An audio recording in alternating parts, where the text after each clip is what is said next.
రెండవదిగా ప్రభుత్వాన్ని వీరికి చక్కటి గృహాలు దయచి అడుగుతున్నాం. ప్రభుత్వ దంపతులు కలిగి ఉన్న ఆలోచన ప్రభు నీ పాదాలు చెంత పెడుతున్నామయ్యా.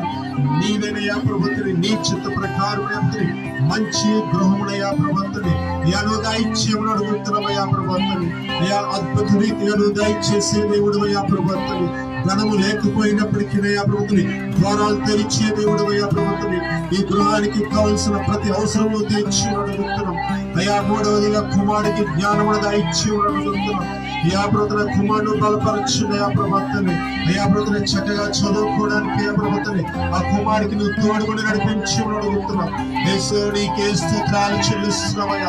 అయ్యా నాలుగవదిగా ప్రభుత్వని ఆ ప్రభుత్వని ఒక బోరగాను వాడుకోమని అడుగుతున్నాం. చక్కటి సువార్థికురాలుగా ప్రభుత్వని అనేక మందిని సన్నిధికి నడిపించాలని ప్రభుత్వని వాడుకోమని అడుగుతున్నాం. ఒక ఘనమైన పనిముట్టి కాబట్టి ఉండాలి. ప్రభుత్వని పరిశుద్ధ ప్రార్థనలు నీకు పనికొచ్చే పాత్ర కాబట్టి ఉండాలని కృప చూపించి అనేక ఆత్మల్ని సన్నిధికి నడిపించేట్టుగా